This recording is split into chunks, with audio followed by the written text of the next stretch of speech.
these images are speaking loudly that today's topic is circles. Yes, it's circles. So in one video only, you can understand the entire chapter of circles. So what is a circle?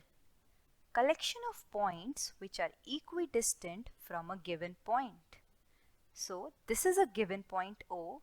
Let's take another point at some distance.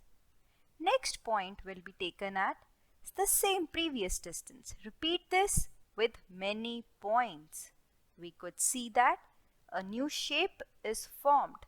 This is a circle, and the given point with which we started is called the center of the circle. Let's take one example from real life. An eye. An eye lens is circular in shape and it has got its center here.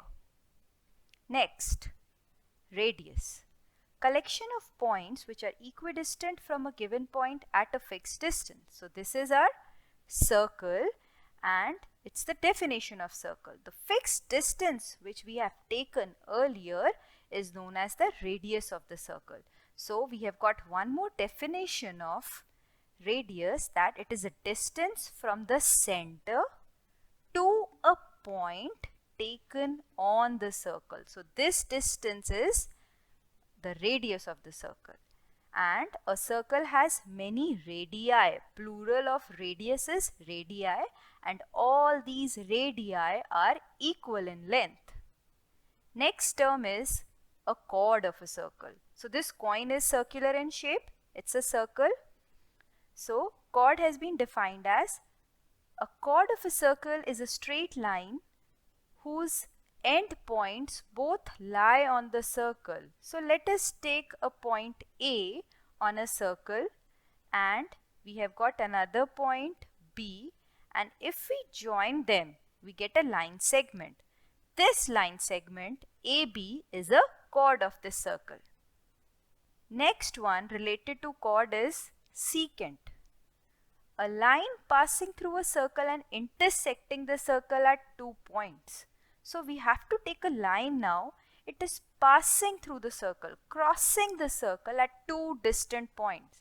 So CD is the secant for this circle. Next one is diameter. So we have understood what is a chord. So diameter is the longest chord of a circle and it is a line segment. It is a chord which is passing through the center of a circle. It is a special chord for a circle, which is why it is the longest one. And it divides the circle into 2 halves. And in this figure, AB is the diameter of circle which is passing through the center. Next, a semicircle. So just now I told you that a diameter divides a circle into 2 equal halves. So each half is called as the semicircle. Next one is an arc. It is the small portion of a circle. So we could see in this figure, it is a rainbow. Rainbow is actually a full circle, and the one which we mostly see is a part of rainbow. Hence, it is an example of arc in real life. Next is segment. We could see in this image that a chord has divided. This is a chord and it has divided this circle into this ring into 2 parts. So these parts are called as segments, and the smaller one is, this one is smaller, it is called a minor segment, and the upper one which is bigger in size is called as the major segment. Next is sector. So this pizza cutting is an example of a sector formed. Let us understand how. Sector is a region bounded by 2 radii and arc of a circle. So this pizza slice, this is the radii of the circle, these 2 are radii, and this is the arc of a circle. So the region, the area between these 3 is called as the sector. So this is the other sector and this is the smaller sector. So smaller sector is called as the minor sector, and the bigger one which is left after cutting, this one is called as the major sector. Next topic is, these images are the examples of concentric circles. Let us observe these images. We could see now that each figure has got many circle inside a circle. So these are known as concentric circles. So circles with same center but different radii are called concentric circles. So let us understand from this figure. So this is one center, and for the first circle, the yellow one, this is the radius.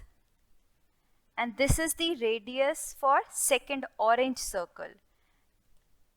For the green one, this is the radius. So we could see all these circles have got a common center, which is O, but the radii are different in length. So that is why they are concentric circles. Next topic is circumference. Perimeter of a circle is called the circumference. So the blue line is known as the circumference for this circle.